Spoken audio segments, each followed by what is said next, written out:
आजाद भारत में जमींदारी तो खत्म हो गई, लेकिन आरोप है कि देश में एक मजहबी जमींदार पैदा हो गया जिसे वक्फ कहा जाता है। इसलिए आज वक्फ पर बात करना बेहद जरूरी है, क्योंकि संसद से लेकर सड़क तक वक्फ के मुद्दे पर संग्राम छिड़ चुका है। क्योंकि ताजमहल से लेकर कुतुब मीनार तक अपना दावा ठोकने वाला वक्फ बोर्ड अब दिल्ली के 6 प्रमुख मंदिरों को भी अपना बताने लगा है। और हैरानी की बात यह है कि इनमें से कुछ मंदिर वक्फ बोर्ड के अस्तित्व में आने से पहले से ही मौजूद हैं। दिल्ली के ही सदर बाजार में मौजूद शाही ईदगाह के पास एक पार्क में रानी लक्ष्मीबाई की प्रतिमा लगनी थी, लेकिन दिल्ली के वक्फ बोर्ड ने इस पार्क पर ही अपना दावा ठोक दिया, पूरे पार्क पे। इसके बाद यह मामला दिल्ली हाई कोर्ट पहुंच गया, जहां मुस्लिम पक्ष को कड़ी फटकार लगी और कोर्ट ने यह कहा कि रानी लक्ष्मीबाई राष्ट्रीय नायक हैं, महानायक हैं, उनका स्थान सभी धार्मिक सीमाओं से बहुत ऊपर है। कोर्ट ने यह भी कहा कि ईदगाह कमेटी की याचिका सांप्रदायिक राजनीति को बढ़ावा देने वाली है। अब दिल्ली से जरा छत्तीसगढ़ चलिए मेरे साथ, जहां के वक्फ बोर्ड के पास 5000 करोड़ की संपत्ति है, लेकिन दावा किया जा रहा है कि इसमें से 90% संपत्ति अवैध कब्जे पर बनाई गई है। और तो और वक्फ बोर्ड आधे दुर्ग शहर पर भी अपना दावा ठोक रहा है। वो कह रहा है कि जो दुर्ग सिटी है छत्तीसगढ़ में, वो आधी हमारी है। अब बिहार की कहानी सुन लीजिए, जहां पटना से 30 किलोमीटर दूर एक गांव को वक्फ ने अपनी संपत्ति घोषित करते हुए यहां के लोगों को 30 दिन में गांव खाली करने का फरमान सुना दिया। खास बात यह है कि इस गांव की 95% आबादी हिंदू है, और यह सत्य और तथ्य है। और यह कहानी यहीं तक सीमित नहीं है। देश का कोई ऐसा राज्य नहीं है जहां वक्फ की मनमानी के सबूत ना मिले, लेकिन जब वक्फ कानून में संशोधन की बात आई तो भारत तो छोड़िए, जाकिर नायक जैसे कट्टर मौलाना भी बेचैन हो गए। कहा जा रहा है कि इस्लामिक देश भारत में वक्फ के लिए एक बहुत बड़ा एजेंडा चला रहे हैं। सवाल है कि जब देश में सिखों के लिए, जैन समुदाय के लिए, ईसाइयों के लिए, पारसियों के लिए कोई विशेष अधिकार नहीं है, कोई स्पेशल कानून नहीं है, तो फिर देश की दूसरी बड़ी बहुसंख्यक आबादी को यह प्रिविलेज क्यों है? आज इसी पर जनता जनार्दन के बीच, मेरे युवा मित्रों के बीच देश की सबसे बड़ी बहस, देश का सबसे बड़ा मुद्दा वक्फ।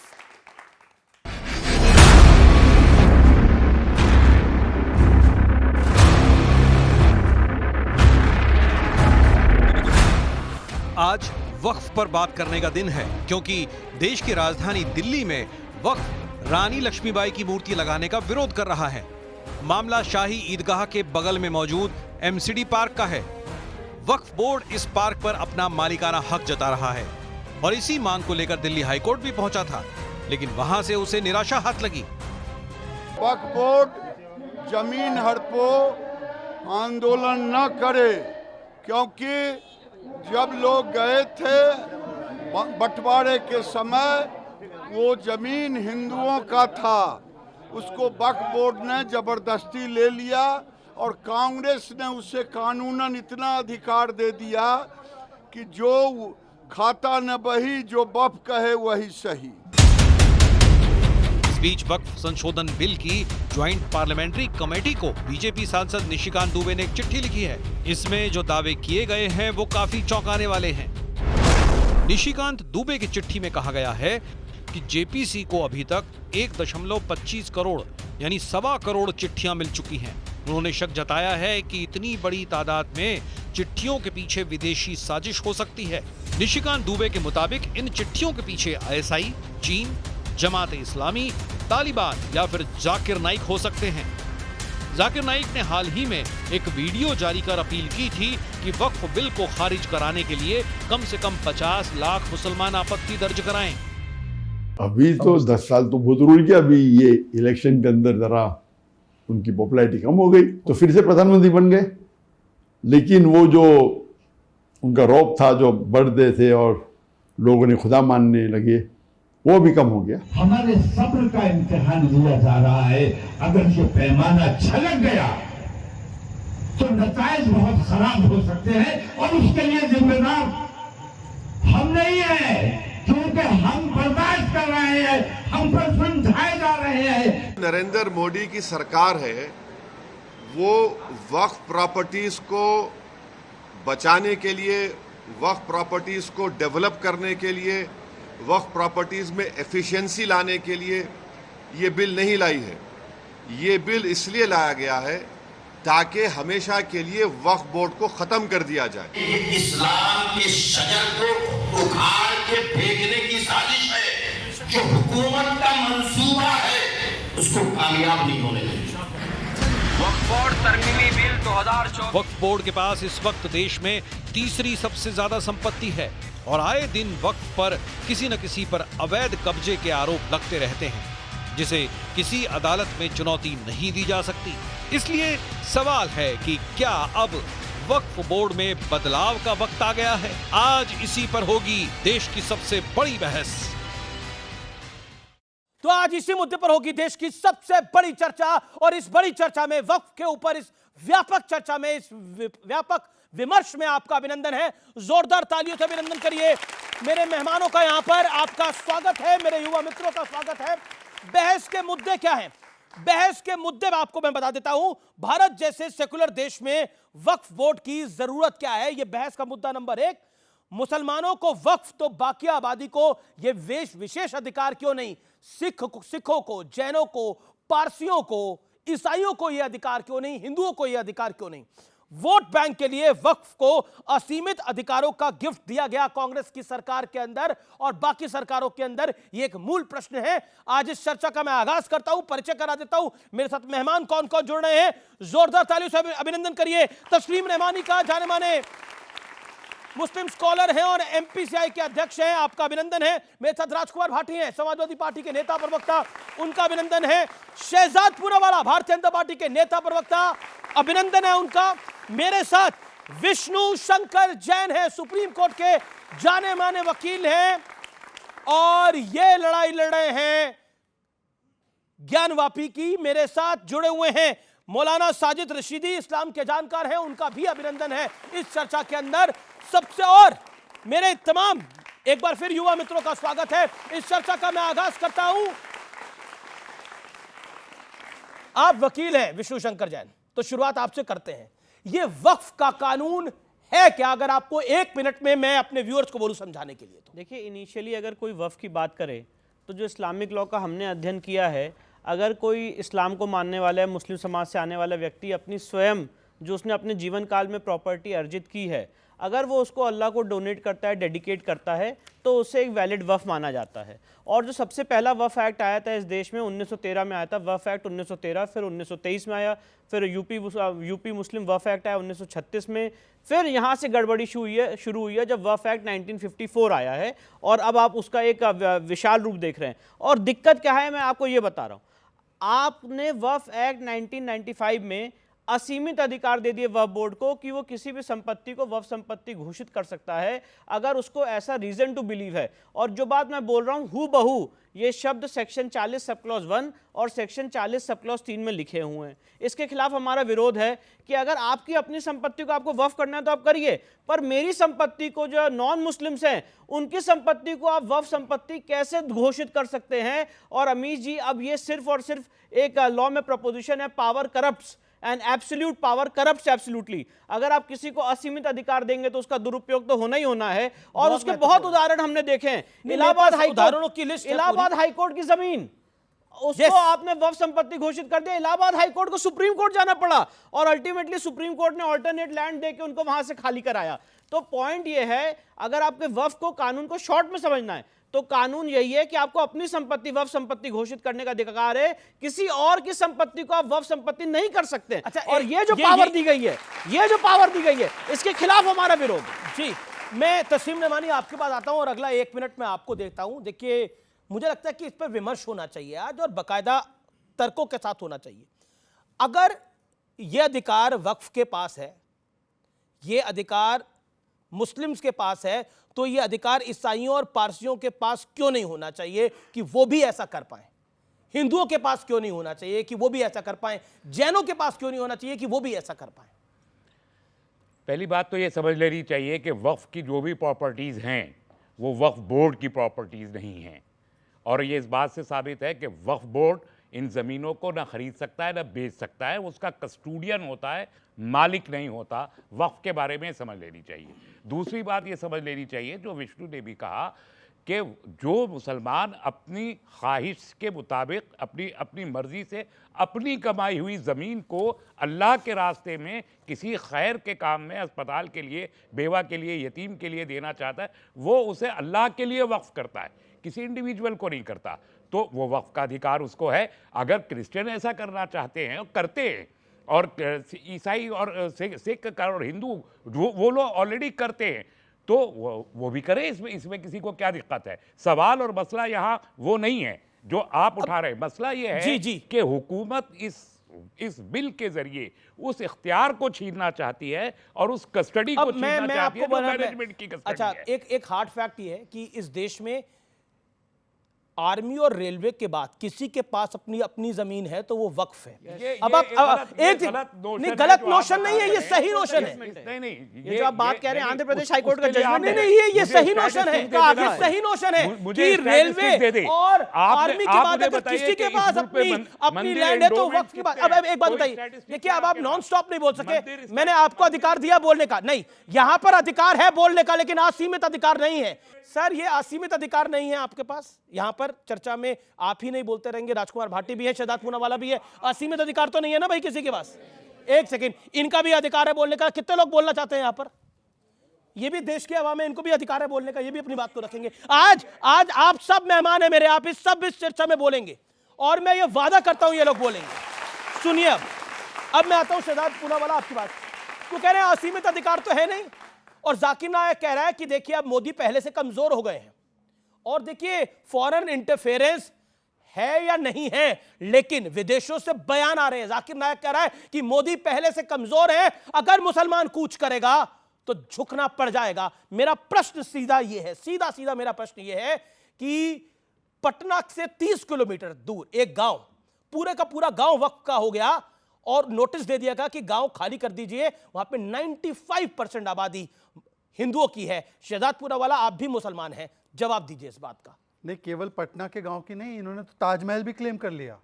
छत्तीसगढ़ में तहसील की ऑफिस, सूरत में म्युनिसिपल हेडक्वार्टर, और यहाँ तक कि एक तमिलनाडु में 1500 साल पुराना गांव। कुरान पाक नाजिल हुआ प्रॉफिट मोहम्मद सल्लल्लाहु अलैहि वसल्लम पर 1400 साल पहले, वक्फ उसके बाद आया, गांव क्लेम किया 1500 साल पुराना। बताइए क्या चल रहा है? ये वक्त में संशोधन लाने की बात पहले सबसे की किसने? सच्चर कमेटी रिपोर्ट, मुसलमानों ने उसकी पैरवी की। JPC 9th report Rahman Khan की अध्यक्षता में बनी। मुसलमान जैसे आगा खानी, दरगाह के लोग, जो बोरा समाज के लोग, महिलाएं। और क्या है वक्फ के अमेंडमेंट? वक्फ के अमेंडमेंट प्रो गुड गवर्नेंस है, प्रो ट्रांसपेरेंसी है, प्रो गरीब है कि गरीबों को, यतीमों को, बेवाओं को उसका अधिकार मिले। वक्फ की पता है ज़मीन कितनी है? 9 लाख एकड़। 9 लाख एकड़ को मैं आपको साइज में बताता हूँ। एक मुंबई है ना, पूरा मुंबई शहर 1 लाख एकड़, 9 टाइम्स मुंबई, इतना वक्फ के पास ज़मीन है। इनकम कितनी है? 200 करोड़। सच्चर कमेटी ने बोला मिनिमम 12,000 करोड़ आनी चाहिए। अच्छा, 12,000 करोड़ इनकम आएगी तो किसके पास जाएगी? ये कोई सरकार के पास तो जाएगी नहीं, टेंपल ट्रस्ट तो है नहीं। ये जाएगी तो मुसलमानों के बेनिफिट के लिए। तो ये मुसलमानों के बेनिफिट के लिए है। और जो मुसलमानों ने, अमीर मुसलमान, जो पॉलिटिशियंस के साथ जुड़े हुए मुसलमान, देखते होंगे ना, वो बड़े बड़ी गाड़ियों में आते हैं, फॉर्च्यूनर में आते हैं, बड़े बड़े नेताओं के साथ घूमते उठते बैठते, उनकी इफ्तार पार्टी में टोपी लगा के नेता जाते हैं। उनके साथ बैठकर वो लोग ये लैंड हथियाना चाहते हैं और ऑडी पौने दामों में बेचना चाहते हैं। इसीलिए वो इस संशोधन के खिलाफ है। पर मैं आखिरी बात छोड़ना चाहता हूं, बाकी सब छोड़ दो, दिल्ली की घटना बताता हूं। डीडीए की जमीन 2016-17 में आम आदमी पार्टी की सरकार बोलती है हम फ्लाईओवर बनाना चाहते हैं, रानी लक्ष्मीबाई का स्टैच्यू हम हटाना चाहते हैं, उसको प्लेस करना है कहीं और। एमसीडी और डीडीए बोलती है हमारी एक पार्क है उसमें लगा देते। सब लोग बोलते हैं ओके जी ग्रेट। वक्फ बोर्ड आते हैं, कहता है ये पार्क हमारा है, रानी लक्ष्मीबाई की स्टैच्यू नहीं लगेगी। और रानी लक्ष्मीबाई के स्टैच्यू से भी इनको प्रॉब्लम हो चुकी है। बताइए रानी लक्ष्मीबाई के स्टैच्यू से क्या समस्या हो सकती है? सच्चर कमेटी रिपोर्ट ने पैरवी की थी कि नहीं वक्फ के अमेंडमेंट की? जी। जेपीसी 9th रिपोर्ट ने की थी कि नहीं की थी? जी, मैं और किससे पूछूंगा? बिल्कुल आपसे पूछ, आप ही से पूछो। आप पूरे देश से भी पूछ सकते हैं। आपसे पूछो, देश से क्या? आप ही से पूछो। आप कन्विंस हो जाए। ज्यादा प्रेम है, यहाँ लेकिन पर मैं बता वक्फ के देता हूं, वकील आप है ना? 12,000 वक्फ के वकील आप है ना? यहाँ पर मैं वकील नहीं हूँ, वकालत कर रहे हैं ना विष्णु जैन है। हालांकि इनका कोई उस पे स्टेक नहीं है, लेकिन मैं वकील नहीं हूँ। नहीं, वो बेनिफिशियरी है। मैं वकील नहीं हूँ। आपका स्टेक क्यों है? एक सेकंड, आपने क्या बोला सर? क्या बोला? इनका क्या स्टेक नहीं है? अब देर में समझ में आया, आपकी बत्ती बाद में जली। मैं कह रहा हूँ वक्फ बोर्ड, मुसलमानों ने अपनी जमीनें वक्फ की हैं अल्लाह के कौज के लिए, गरीबों के लिए, चैरिटी के लिए, बाकी किसी का स्टेक क्या है? मेरा स्टेक कैसे नहीं है? ज्ञान व्यापी को आप वफ नंबर 100 घोषित कर चुके हैं, उसके खिलाफ हम लड़ाई लड़ रहे हैं, वहां पे इतनी लंबी लीगल लड़ाई चल रही है कि उसको वफ ट्राइब्यूनल भेजा जाए। मेरा स्टेक क्यों नहीं? कृष्ण जन्मभूमि को आपने वफ संपत्ति घोषित कर दिया है, उसके लिए हम लड़ाई लड़ रहे हैं इलाहाबाद हाईकोर्ट में। कुतुब मीनार को, ताजमहल को, टीले वाली मस्जिद को, हर एक चीज को, ठीक है, मतलब यही है। आपका कहना असल में है यही है। आपका कहना है कि एक सेकंड ऑल ऑडियो डाउन, आपका कहना है फैक्चुअल बात करते हैं, फैक्चुअल, एक सेकंड शहजाद फैक्चुअल बात करते हैं, फैक्चुअल बात करते हैं। आप कह रहे हैं कि हिंदुओं का क्या लेना देना, वक्फ तो मुसलमानों से है और मुसलमानों का ही लेना देना है। अब सुनना पड़ेगा। अब तिरुचिरापल्ली में जो मैं बात बता रहा हूं तमिलनाडु की, वहां पर पूरे गांव पर 2022 में दावा ठोक दिया गया। वहां पर 1500 साल पुराना मंदिर है, उस पे वक्फ ने दावा ठोक दिया। तो क्यों हिंदुओं का अधिकार नहीं है अपना मंदिर बचाने का? कमाल की बात कर रहे हैं आप। इनका क्या मतलब है? इनका क्या मतलब है? इनका क्या मतलब है? अरे ये तो जैन है, जैन है, ये भी अल्पसंख्यक हैं, ये भी अल्पसंख्यक हैं इस देश के अंदर, ये जैन भी अल्पसंख्यक हैं और उसकी किसी अदालत में सुनवाई नहीं होती। ऐसा कोई एक्ट नहीं है। आप देखिए ये अफवाह फैला रहे हैं, 1995 जैसा। ये मैं अफवाह एक फैला मिनट रहे हैं कि अमीशी, वक्फ बोर्ड की मैं एक सुनवाई शब्द कहीं नहीं नहीं होती। बोलूंगा। अभी ये कोर्ट कर रहे दिखा दे हैं दिल्ली हाई कोर्ट तक के, एक सेकंड दिल्ली हाई कोर्ट तक के। और इस देश के जैन, अगर नहीं, ये देश के हाई कोर्ट जैन कैसे गए? इकट्ठे होकर अपनी वेल्थ को एक्युमुलेट कर ले तो अगर वो अपना पैसा बाहर निकाल दे तो पाकिस्तान की पूरी जीडीपी सामने आ जाएगी। इतना पैसा है इस देश के जानों के पास, इतना पैसा है। ये भी अल्पसंख्यक है इस देश में, क्योंकि अल्पसंख्यक की बड़ी डेफिनेशन होती है, क्योंकि कहा जाता है कि देखिए अल्पसंख्यक एक सेकंड आप शांत रहेंगे आप। अब अल्पसंख्यक कहा जाता है कि अल्पसंख्यक है, जैन अल्पसंख्यक है इस देश में। मैं अल्पसंख्यकों की बात करता हूं। जैन अल्पसंख्यक हैं, उनकी इकोनॉमिक कंडीशन क्या है और वो कितनी वेल्थ जनरेट करते हैं भारत के लिए, ये सबके सामने है। सिख इंटरप्राइजिंग कौम है, सोचिए कितना बिजनेस वो जनरेट करती है। अब मैं पारसियों की बात करता हूं, इस देश का सबसे बड़ा साइंटिस्ट पारसी, इस देश का सबसे बड़ा बिजनेस घराना पारसी, ये इस देश की सच्चाई है। इसलिए अल्पसंख्यक का रोना छोड़िए, इस देश की दूसरी बड़ी आबादी है ये, और ये फैक्ट की मैं बात कर रहा हूं। अल्पसंख्यक का रोना छोड़िए, पूरे देश के अंदर अल्पसंख्यक का रोना छोड़िए, इस देश में दूसरी बड़ी आबादी है। अगर अल्पसंख्यक की बात होगी तो जैन और पारसियों की भी बात होनी चाहिए। ठीक है, अब मैं आता हूं इनके पास। एक सेकंड सर, आज कई फैक्ट्स मैं सामने रखूंगा। आज बहुत लोगों के पेट में दर्द होने वाला है, नहीं अभी मरोड़े उठेंगे सर आज। नहीं मैं आप वो आपको यहाँ असीमित अधिकार नहीं है आपके पास, से कह सकते हैं। आपके पास असीमित अधिकार नहीं है। नहीं तहसील में आपके पास असीमित अधिकार नहीं है। क्या असीमित अधिकार आपको नहीं देता? नहीं, यहाँ असीमित अधिकार नहीं है। यहाँ सीमित अधिकारों के साथ चर्चा करिए। आपके सांसद हैं, वो कहते हैं कि ये मुसलमानों की जिंदगी का लाजमी हिस्सा है। देखिए वक्फ से तो जो हमारे पास रिपोर्ट्स हैं, कुछ मुस्लिम भी प्रताड़ित हैं। क्या आपको लगता नहीं है कि इसमें समाजवादी पार्टी एक धार्मिक एंगल ढूंढ रही है? मैं आपके मेंबर ऑफ पार्लियामेंट जो है मिस्टर नदवी, उनको कोट कर रहा हूं। नहीं, अभी अल्पसंख्यक पर काफ़ी चर्चा हो गई, तो आपके पैनल में 5 लोग हैं, मुझे छोड़कर 4 अल्पसंख्यक है। तो ये इस देश की खूबसूरती है। इस देश में सबको सम्मान है, सबको अधिकार है। आपने शुरू में सवाल उठाया कि एक सेकुलर देश में वक्फ बोर्ड क्यों? वक्फ बोर्ड जैसी सिस्टम है तभी तो ये देश सेकुलर है। हमारे देश का संविधान कहता है कि अल्पसंख्यक समुदायों को अपनी धार्मिक संस्थाएं चलाने, धार्मिक संपत्ति का प्रबंधन करने, विचार, अव्यक्ति, विश्वास, धर्म, उपासना की पूरी स्वतंत्रता होगी।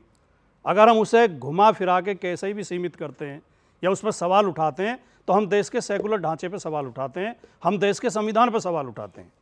मैं ये बिल्कुल गारंटी नहीं दे सकता कि वक्फ बोर्ड में अनियमितताएं नहीं होंगी या कहीं वक्फ बोर्ड ने कुछ गलत कब्जे नहीं किए होंगे, हो सकता है कुछ कब्जे हों, लेकिन ये भी सच्चाई है कि वक्फ बोर्ड की भी बहुत सारी प्रॉपर्टीज पर कब्जे हैं जिनके मुकदमे वक्फ बोर्ड लड़ रहा है। दूसरी बात जो अभी रहमानी साहब ने कहा, अच्छा ये जो मुकदमे लड़े जा रहे हैं, ये मेरा प्रश्न ये है कि वक्फ के पास असीमित अधिकार इसीलिए है कि वो अपना ट्राइब्यूनल खुद वो अपने ट्राइब्यूनल में केस जाएगा उनके। और पॉइंट नंबर 1, राजकुमार भाटी को कोई दिक्कत हो तो वो कोर्ट में जाएगा, बाकायदा कोर्ट में जाएगा। इनको कोई दिक्कत हो, मुझे कोई दिक्कत हो तो मैं कोर्ट में जाऊंगा। लेकिन वक्फ को कोई दिक्कत होगी तो वक्फ के बनाए हुए ट्राइब्यूनल में जाएगा, जिसमें 2 लोग वक्फ के होंगे और एक गवर्नमेंट ऑफिसर होगा। अब आप बताइए ये कहां का कायदा और कौन सा कानून है? ये स्पेशल ट्रीटमेंट है कि नहीं है? यही हिंदुओं के साथ हो जाए तो क्या होगा, यही सिखों के साथ हो जाए तो क्या तूफान मचेगा? 2 बातें अच्छी तरह समझ लेनी जी। एक तो अभी उन्होंने बताया कि जो मुस्लिम वक्फ करते हैं, मतलब जो दान करते हैं ज़मीन, वही वक्फ को जाती है।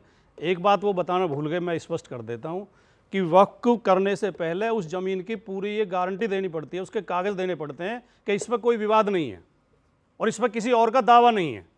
पहली बात तो ये, तब वो वक्फ बोर्ड को जाती अधिकारों पे है। बात करी, ऐसा नियम है। मैंने वक्फ के ट्राइब्यूनल पे बात दूसरा, करी। ट्रिब्यूनल की बात आई, वो ट्रिब्यूनल तो हमारी सरकार ने ही तो बनाया है, वो सिस्टम के तहत तो बनाया, नियम कानून के तहत तो बनाया। आपको ठीक लगता है वो ट्रिब्यूनल?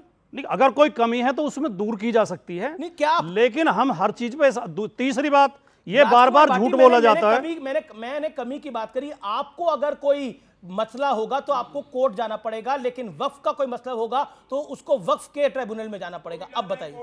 देखिए, एक क्लैरिफाई, सिखों के तमाम गुरुद्वारों का प्रबंधन शिरोमणि गुरुद्वारा प्रबंधक समिति करती है। लेकिन जमीन का विवाद होगा तो कहां उसमें जाएगा? हमारा आप अगर इंटरफेयर कोई नहीं कर गुरुद्वारा बना हुआ है, सकते। जमीन का विवाद कहां जाएगा? जैन धर्म कोर्ट में के- जाएगा।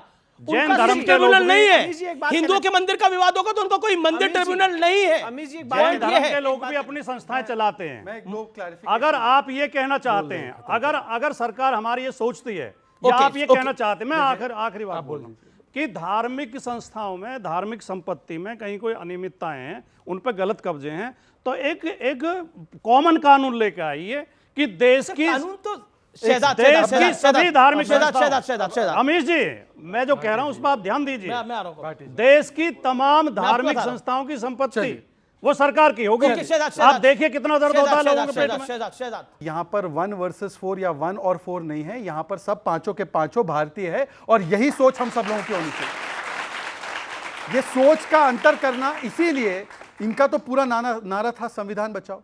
संविधान में एक आर्टिकल है, आर्टिकल 14। आर्टिकल 14 बोलता है कि आपका धर्म चाहे कुछ भी हो, आपको इक्वली ट्रीट किया जाएगा। तो स्टेट एक के लिए वक्फ की पूरी व्यवस्था और दूसरे जैन समाज के लोग, क्रिश्चियन समाज के लोग, बुद्धिस्ट समाज के लोग अलग व्यवस्था क्यों? अच्छा, वक्फ कानून में बनाइए, वक्फ कानून भी बनाइए, कोई समस्या नहीं। वक्फ कानून में है कि लिमिटेशन एक्ट जो बाकी लोगों पे अप्लाई होता है कि एक समय के बाद आप केस नहीं कर सकते, वो लिमिटेशन एक्ट वक्फ पे अप्लाई नहीं होगा। Oman, Saudi, Iraq, Iran, Libya, ये देशों में भी ऐसे वक्फ के कानून नहीं है जैसे भारत में कानून बना रखे हैं भाई। और आखिरी बात जी, 2 बात, कांग्रेस का बहुत अच्छा है, समाजवादी पार्टी तो चलिए बाद में आई, कांग्रेस ने ये सारी जड़ शुरू की है। कांग्रेस ने 2 कानून बनाए इसमें पहले 1990। थे शहजाद भाई। हाँ, मैं उसी पहले पार्टी से आए हैं। मेरी तो आंखें खुल गई तो मैं तो निकल के आ गया, आप अभी चले गए। बताइए, मेरी तो आंखें खुली। दूसरी बात, 2 कानून उन्होंने बनाए। 2 कानून कैसे थे कि यदि अमीश देवगन चाहते हैं कि वो अपने पूजा पद्धति और पूजा को करने के लिए एक मंदिर में चले जाए तो मंदिर पे क्लेम नहीं कर सकते 47 के बाद। पर अगर मुसलमान, अगर ताहिर, तस्लीम रहमानी है, साजिद रशीदी है, किसी भी प्रॉपर्टी को वक्फ के माध्यम से अपनी प्रॉपर्टी बता दो, वो प्रॉपर्टी हमारी, फिर लड़ते रहो, केस कागज लेकर घूमते रहो। ये दोहरा मापदंड है कांग्रेस पार्टी का कि आपको अपना धार्मिक अधिकार नहीं मिला और इनको असीमित अधिकार मिल गया। ये नहीं हो सकता। ओके, साजिद रशीदी, एक तरह की लेटर अगर बाहर से आ रही है और बीजेपी के सांसद कह रहे हैं कि इसमें फॉरेन इंटरफेरेंस का मामला दिखाई दे रहा है, तो आपको ये मसला गंभीर नहीं लगता? क्या आपको लगता नहीं है कि वक्फ का कानून बायस्ड है टुवर्ड्स वन कम्युनिटी? वो अधिकार ना जैन को है, ना सिख को है, ना ईसाई को है, हिंदू को तो है ही नहीं। देखिए, सबसे पहले तो मैं उस सांसद को सीरियस लेता ही नहीं, नंबर 1। अब आप सुनिए, एक तथ्य मैं आपके सामने रखना चाहता हूँ, व्यूवर्स देख रहे हैं और करोड़ों लोग आपको देखते हैं, इसको सुनना बहुत ज़रूरी है। 1954 में वक्फ एक्ट बना, उसके बाद सरकार ने एक कमेटी बनाई जिसने सारी संपत्तियों का ब्यौरा 1966 में सरकार को सौंपा और ये बताया कि ये संपत्ति इतनी ये वक्फ की संपत्ति है। 1970 में एक गज़ट आया, ये गज़ट की कॉपी में लाया हूँ, इसमें ऊपर भारत सरकार लिखा हुआ है, वक्फ बोर्ड नहीं लिखा हुआ है, और ये असीमित नहीं है, सीमित है, समझ लीजिए आप इसको। भारत सरकार ने 1970 में गज़ट पेश किया और गज़ट में तमाम स्टेटों को के वक्फ बोर्ड जो थे उन सबको बताया कि आपकी हर स्टेट में ये संपत्ति है, आप इसकी देखरेख कीजिए। ठीक है सर। 2 चीज़ें सामने आई, एक तो ये असीमित अधिकार और एक ये प्रॉपर्टी 3.5 लाख से 9 लाख कैसे हो गई। वो हुई ऐसे, जब 1970 का गज़ट बना तो मस्जिद फतेहपुरी एक प्रॉपर्टी थी। उसके बाद में जब गज़ट के बाद में वक्फ बोर्ड ने उसको जी। जो दुकानें थी उसमें जब अलग अलग करके वो दुकानें दी तो पता चला कि 26 दुकानें भी हैं उसमें। तो प्रॉपर्टी एक है लेकिन उसकी 26 दुकानें भी हैं, तो एक के बजाय वो 26 दुकानों का हो भी गई। काम करता है। सुन लीजिए, वो 26 हो गई। हाँ करता है उसकी प्रॉपर्टी, उसकी प्रॉपर्टी में वक्त दुकानों का भी काम कर रहा है ना, दुकानों का नहीं कर रहा है। सिर्फ अरे भाई सुन अभी तो तक था, रहे। अभी तक ये- इसी कार्यक्रम में आपने सुना, आपको आपने पौने 2 मिनट बोला, 2 मिनट बोला, अभी तक हाँ, आपने मेरी सुना कि बात- कोई धार्मिक मामलों के लिए देता है। अब ये खुद कह रहे हैं कि वहां पर दुकानें हैं, दुकानों में तो धार्मिक काम नहीं हो रहे ना, तो खुद आप खुद पैरवी कर। मैं जिस मस्जिद में इमाम हूं वो मस्जिद एक है, 1116 नंबर है, उसमें 8 दुकानें भी हैं। अब वो दुकानों का नंबर भी अलग अलग हो गया, वो एक के बजाय 11 हो गई। ये उन लोगों ने दुकानें जोड़ के 3.5 लाख से 9 लाख कर दिया। ये इन लोगों का काम है। संपत्ति एक ही है, वो वक्फ की संपत्ति एक ही है, इन्होंने 11 बता दी क्योंकि इनको तो बताना है दुकानें ना। तो आप ही ने खोली ना, सुन लो, दुकानें तो आप ही ने दुकान खोली, खुद ही तो- तो बोल रहे हैं। दुकान वहां पर दुकान खोल ली, उन्होंने बोला आमदनी के लिए अरे दुकानें यार, खोली जाती है। ये कौन खुद सा ही सब सवाल है कुछ बोल आपका? रहे हैं ये आप। कौन सा सवाल है आपका? नहीं, मेरा सवाल था जब ना, मेरी दुकानें किराए पे नहीं दूंगा, दे रहे हैं ना, कौन तो सा दीजिए। सवाल है ये आपका? तो ये दीजिए क्या किराए कह पे। रहे हैं आप? तो मना कौन ये कर रहा कह है? क्या रहे हैं तो आप? बताइए, मैं तो सही कह रहा हूं। ये मैं एक लिस्ट लेकर आया हूं, ये दिल्ली वक्फ बोर्ड की प्रॉपर्टियां हैं, ये 10 पेज हैं, 12 पेज कम से कम। और इनमें कौन लोग हैं? डीडीए है, एनडीएमसी है, एमसीडी है, रेलवे है और सरकारी एजेंसी। सबसे लीजिए, आप प्रॉपर्टी नंबर सुनिए, 1 बनी है देश के अंदर। मतलब आर्मी भी आपसे आगे ना रहे, रेलवे भी आपसे आगे ना रहे, नंबर 1 प्रॉपर्टी होनी चाहिए वक्त यार, की। बोलने आप दोगे कि नंबर नहीं? 1 के लिए एम करिए ना। बोलने दोगे ओके, कि नहीं? शहजाद पुनावाला मुसलमान 20 को सेकंड बोलने मांगे थे, दोगे कि 30 नहीं सेकंड अपने दिए। ओके, आपने शहजाद पुनावाला, शहजाद पुनावाला। मुसलमान को बोलने दो, आपने तस्लीम रहमानी को नहीं बोलने दिया, आप मुझे नहीं बोलने दे रहे मैं हो। भी तो मुसलमान मेरी हूं। मेरी बात तो आ अरे जाए, मैं मुसलमान ही मेरी हूं। बात तो आ जाए भाई साहब। ये 250 बीघे जमीन है, 250 बीघा, और ये केंद्र सरकार के पास है। ठीक है। अगर इनकी नीयत साफ है, हमें वापस कर दो। ठीक है, ओके, शहजाद या पुनावाला। किराया दे दो इसका। ठीक है, ओके। इसका कम से कम किराया दे इन्हीं दो। से किराया वसूलिया शहजाद हद हो गई पुनावाला भाई। से, सरकार में ये और लोग यूके हैं, 9 लाख प्रॉपर्टियां इन्हीं से हो किराया गई। वसूली। शहजाद झूठ, पुनावाला, झूठ, झूठ। किराया अभी देंगे या शो के बाद? हाँ, देखिए ऐसा है कि पहले तो मैंने बोला था 9 लाख प्रॉपर्टी नहीं, मैंने बोला 9 लाख एकड़। उन्होंने प्रॉपर्टी, वो सही बोल रहे, 3 लाख एक प्रॉपर्टी से 9 लाख प्रॉपर्टी भी हुई है, पर मैंने 9 लाख एकड़ बोला, मतलब साइज भी जो है वो बड़ी है, उसका हिसाब ये है। जी नहीं, प्लीज सर, बिल्कुल अब मैंने नहीं आपके हुआ। बीच में नहीं बोला। ये झूठ है। नहीं बोला। मौलाना साहब, मैंने पूरा आपको 9 सम्मान लाख दिया। एकड़ हुआ ही नहीं। अरे आप भाई, मुझे तो- फहरिस्त दे दो, भाई, पर ये कागज कम से दे कम दो उसका। देखिए, अभी आपने 80 आप मिनट मुझे बोला, उसका कागज अब दे दो। मेरी बारी है तो मुझे अच्छा, बोलने नहीं मुझे दिया कागज जाएगा। दे दो। और मैं आपको बताऊं क्यों नहीं वो बोलने 9 दिया जा लाख एकड़ रहा। का मैं मुझे आपको बताऊं कागज क्यों दे नहीं दो। बोलने दिया जा मुझे रहा यही पता मैं आपको नहीं मेरी बताता 9 हूं क्यों लाख नहीं एकड़ बोलने है। दिया जा रहा है। शहजाद, मुझे क्योंकि ये पता नहीं मेरी मैं आपको लाख बताता एकड़ हूं, अनफेयर है, मैं उनका अभी एक मुझे मिनट है। कागज मैं चाहिए। आपको बताता हूं क्यों मुझे नहीं 9 बोलने दिया लाख जा एकड़ रहा का कागज है। चाहिए। मैं आपको, हाँ, सबका मुझे 9 लाख एकड़ का कागज चाहिए। मैं जवाब देने को तैयार हाँ, हूं। ठीक है, ठीक है। जवाब देने को कागज तैयार दिखा रहे हैं, हूं। सबूत जवाब वगैरह देने को तैयार चाहिए। हूं। हाँ, ठीक है। सबूत नहीं, कागज चाहिए। अब कागज चाहिए ना? जबानी नहीं चाहिए, मुझे जैसे पेपर दिया है ऐसे चाहिए। अभी बोले, कागज अभी का- बोले, सुनिए। अब सुन, अब ऐसे- अब आप पेपर शांत, लेके आए अब हैं आप शांत शांत शांत। आप पेपर लेके नहीं, आए हैं? आपको क्या चाहिए? शहजाद आपको- पेपर आपको- लेके आपको कागज 9 लाख चाहिए, एकड़ के। कागज चाहिए ना 9 आपको? लाख एकड़ के। इन्होंने क्या बोला? इन्हें क्या 9 चाहिए? लाख एकड़ के कागज चाहिए। चलिए। देखिए, 9 लाख एकड़ देखिए, के। इंटरेस्टिंग ये है कि जब अपनी बारी होगी तो कागज नहीं दिखाएंगे, अब इन्हें कागज चाहिए। ये उनकी तरफ से बैटिंग करेंगे। ओके, ओके, देखिए, ओके, ओके, बोलिए, बोलिए। ओके, हम देश की तरफ से बैटिंग कर रहे हैं नहीं, सर, नहीं, ये देश है। हम देश की तरफ से बैटिंग शहजाद कर रहे हैं। पुनावाला देखिए, देश है। अमित जी, मैं मैंने देश की आपको- तरफ से बैटिंग, मैंने- मैं तिरंगे के लिए बैटिंग कर रहा देश है। हूँ। ओके, ओके, मैंने शहजाद हितेश को पुनावाला पहले ही देश बोला, है। ओके, वो ओके, नहीं ओके। बोलने। मुझे लगता है कि आज जो सवाल है वो सिर्फ इतना है कि आप कह रहे हैं कि कागज कहाँ है, कागज कहाँ है। असदुद्दीन ओवैसी ने तो खुद ने पार्लियामेंट में माना है और बाहर माना है। आप दोनों कागज है। ये क्या तरीका है? या तो यूनिवर्सिटी का क्या मतलब है इसमें? मैं नहीं ये अनफेयर है सर, अब आप बीच बीच में यार, बोल ये रहे कौन हैं। सी बात है? मैं नहीं कर मैं पाऊंगा। पूछ मैंने रहा हूं, हितेश एकड़ को पहले ही कागज के- बोला था कि मैं मैं 9 इस लाख प्रकार एकड़ की के कागज डिबेट नहीं पूछ नहीं, रहा हूं। मुझे डिबेट रोकनी पड़ जाएगी अगर ऐसे होगा तो। माफी चाहता हूँ। एक- हितेश से मेरे पहली कमिटमेंट हुई थी। डिबेट ही हो उन्होंने पाएगी। मुझे समझाया था, बताया था एक कि से- नहीं करेंगे, अच्छा, जब नहीं मैंने करेंगे। बोला है तो मैंने पेपर तो दिखाया। आपने बोले अपनी मैंने बात तो को पूरा लेकर, सम्मान आप भी दिया। रुकेंगे ना? चलिए। पेपर देने में क्या आप दिक्कत कोई रुकेंगे? समस्या नहीं। आप मौलाना साहब, आप रुकेंगे? डिबेट कीजिए। आप कोई रुकेंगे ना फिर अपनी चर्चा के लिए? कमाल बोलिए। की बात है। कोई एक सेकंड, आप मांग लिए तो तिल मिला एक ये अमित जी, एक्चुअली ये पर्सनल है, उनको मेरे से कोई No समस्या personal, है। no personal। लास्ट डिबेट में भी उन्होंने मुझे बोला आपको नहीं। जाना ये है, बार-बार जाइए।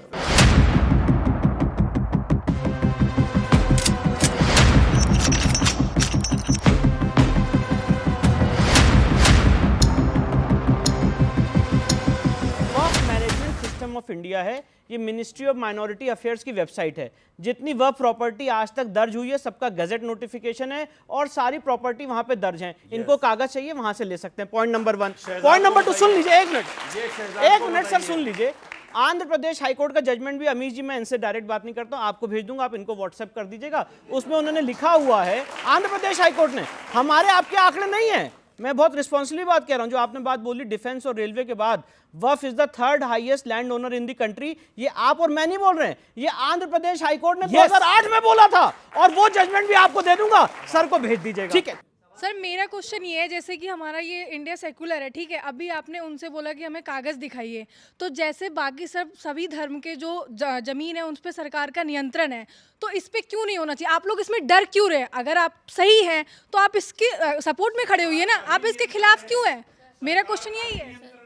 वक्फ बोर्ड सरकार के ही अधीन आता है, उसी की बॉडी बनती है, सरकार का ही चेयरमैन होता है, उसी के मेंबर्स होते हैं। हम तो मुसलमानों की बात, सर एक सेकंड, मुसलमानों की बात करनी है ना तो मुस्लिम महिलाओं की बात करते हैं। सर वक्फ बोर्ड में एक भी महिलाएं क्यों नहीं है? सर बिल में महिलाएं स्टेट से 2 महिलाएं और सेंटर में 2 महिलाएं। अधिकार है बोलने का, ये बोले कि नहीं बोले? बोलने का अधिकार है, बोलने जी। मुझे मेरा अधिकार है, मुझे बोलने दीजिए। एक सेकंड, सर क्या ये जैसे 7 मेंबरों में 2 महिला मेंबर हैं, जैसे शहजाद पूनावाला पूरा देश रिप्रेजेंट नहीं करते, वैसे क्या 2 महिलाएं सिर्फ मुसलमान औरतों को करती है रिप्रेजेंट? दूसरे ओके। राजकुमार भाटी, एक सवाल है कि वैसे तो आपको मुल्क सेकुलर चाहिए, लेकिन सेकुलर देश में वक्फ क्यों? नहीं, मैं जो बहन सवाल पूछ रही है, मैं नहीं कह रहा, हमारा संविधान कहता है हम भारत के लोग भारत को एक सर्वप्रभुत्व संपन्न समाजवादी पंथनिरपेक्ष लोकतंत्रात्मक गणराज्य बनाने के लिए, बाद में ऐड हुआ है, हमारा संविधान यहीं शुरू होता है। 76 में ऐड हुआ है। ये देश पंथनिरपेक्ष देश है। दूसरी बात, मैंने ये नहीं कहा केवल वक्फ बोर्ड से ही सेकुलर हो जाएगा।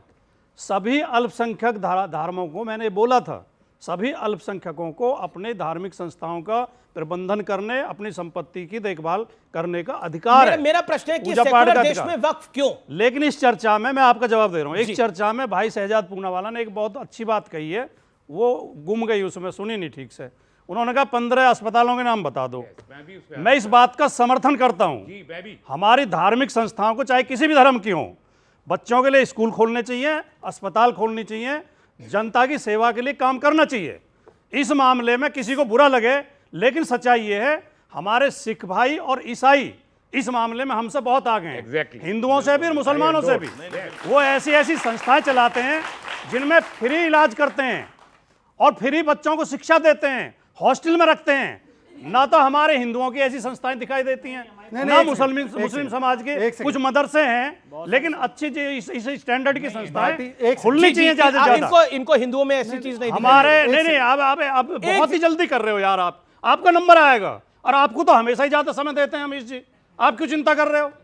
हमारे हिंदुओं में आपको सीटों के हिसाब से मिल रहा है ना। हाँ, तुमसे ज्यादा सीट आई है हमारी, हम यूपी की पार्टी है, तुमसे ज्यादा सीट आई है। डिबेट यूपी में हो रही है। चलिए अगर सीटों के हिसाब से करेंगे तो रहमानी साहब का नंबर ही नहीं आएगा। मैं आखिरी वाक्य मैं आलोचना के लिए या नाराज करने के लिए नहीं, हिंदुओं को जगाने के लिए कह रहा हूं। ये वाक्य, हमारे एक एक मंदिर के पास इतनी प्रॉपर्टी है कि ये मंदिर यूनिवर्सिटी चला सकते हैं, एम्स चला सकते हैं, इस तरफ ध्यान देना चाहिए। एक वाक्य ठीक है। आपको बता दूं कि केवल हिंदुओं के धार्मिक संस्थान है जिससे टैक्स सरकार वसूलती है, और कोई चर्च नहीं है, कोई मस्जिद नहीं है जिससे कि सरकार टैक्स लेती है। और हिंदुओं के टैक्स से, सुन लीजिए, अब ये पूरा मामला चल रहा है ना तिरुपति का। इसके लिए हम मोदी सरकार का विरोध करते हैं। मोदी सरकार अगर ऐसा करती है तो हम विरोध करते हैं। ओके ठीक है, कह रहे हैं मोदी सरकार ऐसा करती है, हम मोदी सरकार का विरोध करते हैं। राज्य सरकारें लगाती है टैक्स, हर जगह मोदी की सरकार है क्या? तमिलनाडु में मोदी की सरकार है क्या? आ जाएगी तो आपके मुंह में घुसेगी शक्कर। चलिए सुनिए, अब मेरी बात पूरी होने दीजिए। मैं ये कह रहा हूं कि भाई हिंदुओं के संस्थानों पर, अभी तिरुमला का मामला चल रहा है, हिंदुओं के संस्थानों पर जो टैक्स लगता है, वो संस्थान भी हॉस्पिटल चलाते हैं, और जो टैक्स लेते हैं वो टैक्स से हिंदू मुस्लिम सिख ईसाई के लिए सरकार हॉस्पिटल बनाती है। हिंदू दुगना टैक्स देता है, फिर भी ये हिंदुओं के पीछे पड़े। और आखिरी बात, मुझे शिकायत वक्फ बोर्ड से भी इतनी नहीं है। सुन लीजिए, ये जो निशिकांत दुबे ने बोला, हाँ मैं सबके बारे में जवाब देता हूं। ये तो वो वाले हैं कि जो अपने कागज दिखा नहीं सकते, दूसरों से जवाब मांगते, अपने जवाब नहीं दे सकते। अब सुन लीजिए, मेरी बात केवल इतनी है, हाँ तो दिखा दीजिए 15 हॉस्पिटल जो वक्त की जमीन पे नहीं, चलते हैं। कागज- 15 हॉस्पिटल दिखा दीजिए जो वक्त हॉस्पिटल की- के कागज- बता रहे, नहीं, बता रहे। सुनिए। 15 हॉस्पिटल, 15 हॉस्पिटल, 15 हॉस्पिटल, 15 एक मिनट का टाइम है, 15 सुनिए, हॉस्पिटल, सुनिए 15 हॉस्पिटल 1 2 3 4 5 सुनिए, स्टार्ट। स्टार्ट। जिस दिन आप 9 लाख एकड़ के कागज दे देंगे उसी दिन दे जिस दूंगा। दिन ना आ गए ना, जिस दिन पे चलिए आइए। नहीं, उसी ये दिन 15 दे दो। हॉस्पिटल के का नाम इनके नहीं है। इनके पास है 9 15 लाख हॉस्पिटल के नाम है, इनके पास 9 लाख एकड़ के हैं, तो आपके 15 के नहीं है। इनके पास है, आप दे दो। नहीं, आपके पास चलो है। आप इनकी वकालत कर रहे हैं, आप नहीं, दे नहीं, दो। मैं कह रहा हूं आपके नहीं, आप दे दो। हॉस्पिटल के नाम अच्छा नहीं है। आप दे दो 9 लाख एकड़, मैं 15 नहीं 20 के दूंगा। चलिए वैसे 10 मतलब समझ हॉस्पिटल लीजिए, के हिंदू मतलब मंदिरों समझ से जुड़े लीजिए। अस्पतालों के नाम भी बता मैं दें अब आपको केवल अच्छा एक चीज होगा। कह रहा हूं कि बाकी सब छोड़ दीजिए, असली मुद्दे पर तो हम आज डिबेट ही नहीं कर रहे। दिल्ली में वक्फ बोर्ड कहता है कि ये जमीन मेरी है, जो गलत निकलता है कोर्ट में, पर दूसरी जो खतरनाक चीज वो बोलता है मैं रानी लक्ष्मीबाई की स्टैच्यू नहीं आने दूंगा। दिल्ली माइनॉरिटी कमीशन बोलता है स्टैच्यू बोर्ड मत बोल रहा है, डालने किसी ने दीजिए, ऐसा नहीं वो कहा। स्टैच्यू आ जाएगा ऐसा तो कोई कानून बयान कोर्ट की तरफ से नहीं, वो बिल्कुल नहीं। दिल्ली माइनॉरिटी कमीशन कोई बयान ऐसा कोर्ट की बयान तरफ से है। नहीं है। एक सेकंड ये यार, झूठ अमीर जी, ये परोसा जा तरीका रहा है। खलल, फिर से वो इंटरप्ट झूठ कर रहे हैं। परोसा जा रहा है। Okay okay. वक्फ बोर्ड से मोहम्मद नाम के जो उनके अधिकारी हैं उन्होंने रिप्रेजेंटेशन दिया दिल्ली माइनॉरिटी कमीशन को, और माइनॉरिटी कमीशन ने फिर उनके रिप्रेजेंटेशन पे ऑर्डर पारित किया कि महारानी झांसी रानी लक्ष्मीबाई का स्टैच्यू अगर शाही ईदगाह पार्क में लगाया गया तो इससे लॉ एंड ऑर्डर सिचुएशन पैदा होगी। और हाई कोर्ट ने बोला ये सांप्रदायिक सोच है। मौलाना कान खोल के सुन लो, आपके कान बंद है, आपके कान बंद है। रानी लक्ष्मीबाई का विरोध होगा इस देश में, पर रानी लक्ष्मीबाई का विरोध होगा। राष्ट्रीय धरोहर है रानी लक्ष्मीबाई, वक्फ बोर्ड वो का महानायक है रानी एक लक्ष्मीबाई। सेकंड, एक सेकंड एक सेकंड एक बोर्ड का बयान सेकंड। योग रहा है का इसमें कमीशन का बयान ओके, विष्णु शंकर जैन, विष्णु शंकर जैन और तस्लीम नेमानी, शांत शांत शांत। देखिए ये चर्चा व्यापक है। विष्णु शंकर जैन जो एक बीजेपी मेंबर ऑफ पार्लियामेंट ने बात बोली, वो बात में कितना दम आपको दिखाई देता है। वो कहते हैं कि फॉरेन इंटरफेरेंस का प्रयास हो रहा है, एक ही तरह की चिट्ठियां, मतलब उनका एग्जैक्ट कंटेंट सेम है और एक ही तरह की चिट्ठियां लगभग आ रही हैं। हमने वो तख्तियां भी देखी हैं जिसमें कहा जा रहा है कि वक्फ एक्ट का विरोध करिए। ये बहुत बड़ा विषय है, बहुत व्यापक विषय है, और मैं आपको ये बताना चाहता हूँ कि पिछले इतने सालों से वक्फ के ऊपर कभी स्टडी नहीं हुई, और ये हमारी भी कमी है कि स्टडी ना होने पर एक तरह की चिट्ठियां क्यों कैसे बिल्कुल ये QR कोड जनरेट करके ये एक पूरा जो JPC है उसको डिफेंड करने की कोशिश की जा रही है। और इस देश की पार्लियामेंट जो लेजिस्लेटिव एक्सरसाइज कर रही है, उन्हें पता है कि अगर ये लेजिस्लेटिव एक्सरसाइज अपने अंतिम चरण तक पहुंच गई तो जितनी प्रॉपर्टी गलत ढंग से हथियाई गई थी वो सारी प्रॉपर्टी ओरिजिनल ओनर को वापस मिलेगी, इसलिए प्रॉब्लम हो रही है। मेरा निवेदन यह है कि ऐसा विशेष कानून जो वक्फ नाम का कानून है, ये किसी और धर्म के लिए हमारे देश में है या फिर दुनिया में किसी इस्लामिक मुल्क में भी ऐसा कानून है? अगर है तो जरूर आप अच्छा, इन दर्शकों के साथ साझा करें। मैं बता रहा हूं, बहुत अच्छा सवाल आपने किया। अभी एक बात चल के आई थी, 1500 साल पहले पुराना मंदिर और 1500 साल पुराना गांव।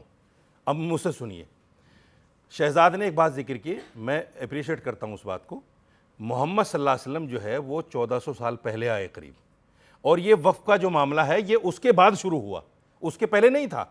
जो लोग 1500 साल पहले की जगह को क्लेम कर रहे हैं वो बीजेपी के लोग हैं, बीजेपी के सिखाए हुए लोग हैं कि ऐसा करो मुसलमानों को बदनाम करने के लिए। हमारे यहाँ वक्फ का तस्वुर ही नहीं था, हमारे यहाँ वक्फ था ही नहीं 1500 साल पहले, हमारे यहाँ 1500 साल पहले वक्फ था ही नहीं, तो हम क्लेम कैसे कर देंगे? ये तो इन्हीं के लोग हैं। अब मुझे जवाब, अब वो कह रहे हैं मस्जिदों से आह्वान हुआ।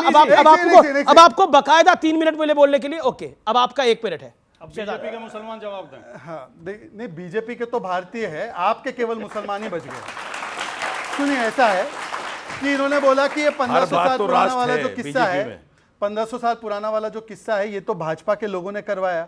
तो बताइए उसके लिए लड़ झगड़ क्यों रहे हैं? वहां पर तो तुरंत डीएमके की सरकार है, हमारी सरकार भी नहीं है। उनको तुरंत डिक्लेयर कर देना चाहिए कि वो गवाही है, पर वहां पर वो वक्त का क्लेम उसको जायज ठहराने के लिए लगातार प्रयास कर रहे हैं। तो बोले डीएमके की सरकार क्यों नहीं करती है? कांग्रेस डीएमके की सरकार है। डीएमके की सरकार में आपके शो में कह रहा हूं, समय पर बोलिए, डीएमके सरकार गलत कर रही है। मौलाना कभी बोलिए ना, अरे भाई अपने समय पर कभी तो बोलिए ना। इन्होंने अभी बोला कि वक्फ जो है वो मुसलमान करता है मुसलमानों के लिए, करेक्ट? मुसलमान ही वक्फ कर सकता है ना।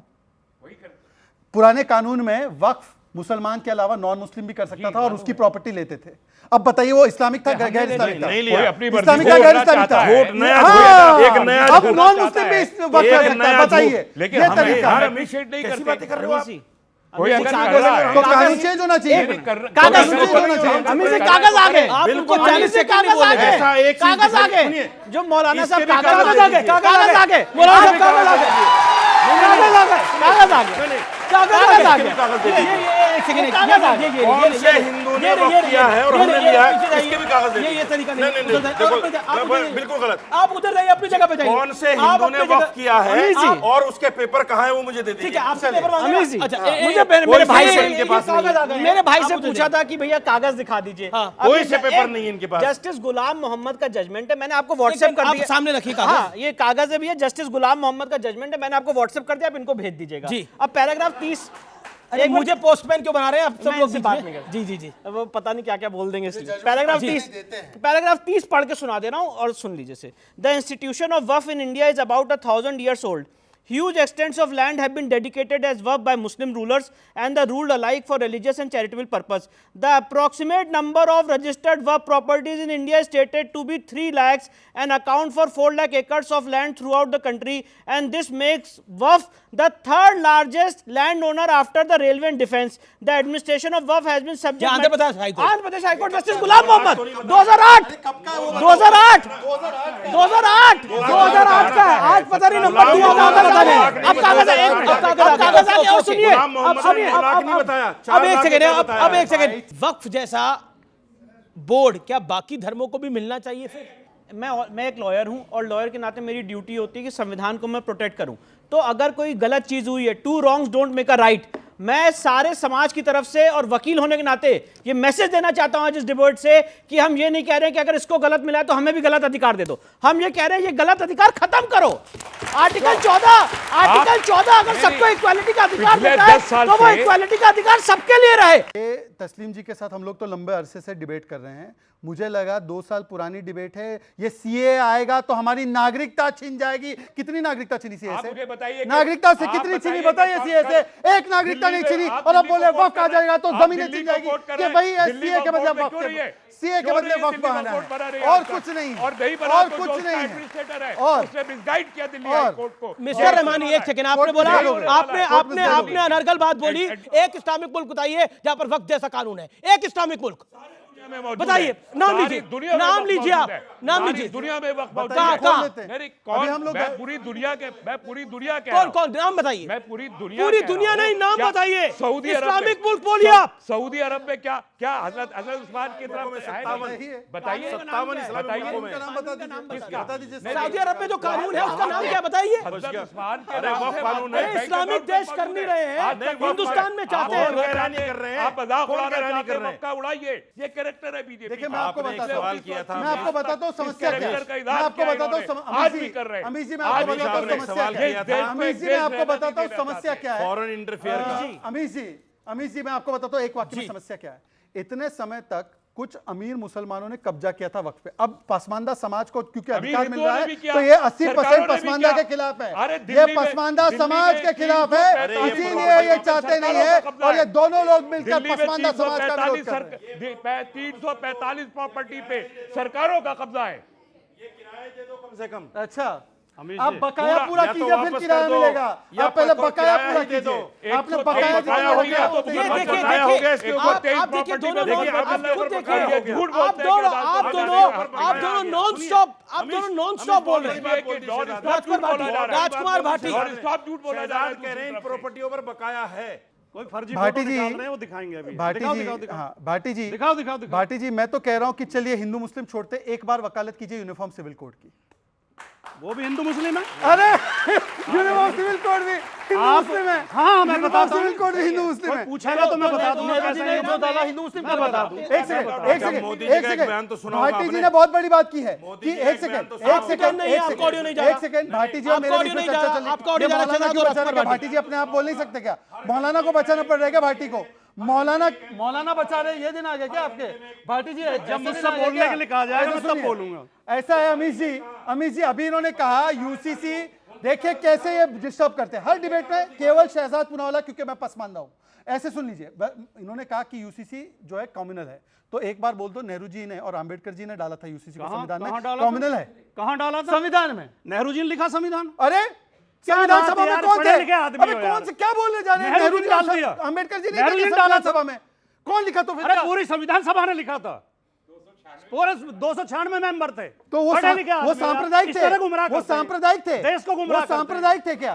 सांप्रदायिक प्रिंसिपल है तो वो सांप्रदायिक थे क्या? बस सवाल तो वाजिब है ना, सांप्रदायिक थे। क्या वो सांप्रदायिक, क्या अरे भाई, 296 आपके क्या अनुसार? तरीका एक है? सेकंड मैं एक शॉक्ड सेकंड हूं। आज मैं शॉक्ड हूं कि भाटी जी को मैं क्या कह रहा हूं कि नेहरू जी का नाम इसलिए लिया क्योंकि नेहरू जी ने हिंदू रिफॉर्म किए थे, हिंदू लॉ के रिफॉर्म किए थे।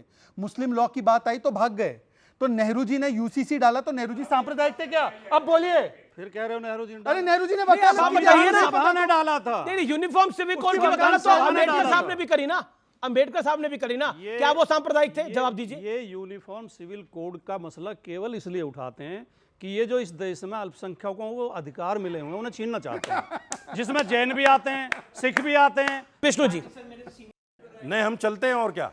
आपकी मर्जी है, जिसको जाना है जा सकता है, फ्री है सर।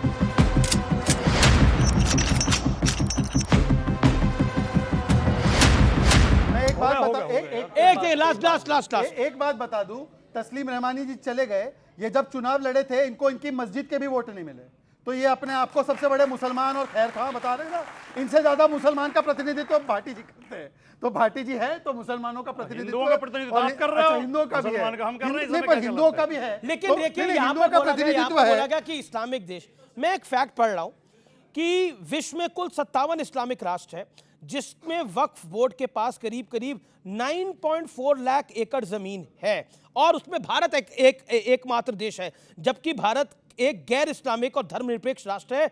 तुर्की, लिबिया, मिस्र, Sudan, Lebanon, Syria, Jordan, Tunisia और इराक जैसे इस्लामिक राष्ट्रों में वक्फ बोर्ड की कोई परंपरा नहीं है, लेकिन हम भारतवर्ष में वक्फ की परंपरा को चाहते हैं। मैं ये निर्णय देश की जनता पर छोड़ता हूं। फिलहाल आज के एडिशन में इतना ही। नमस्कार, वंदे मातरम।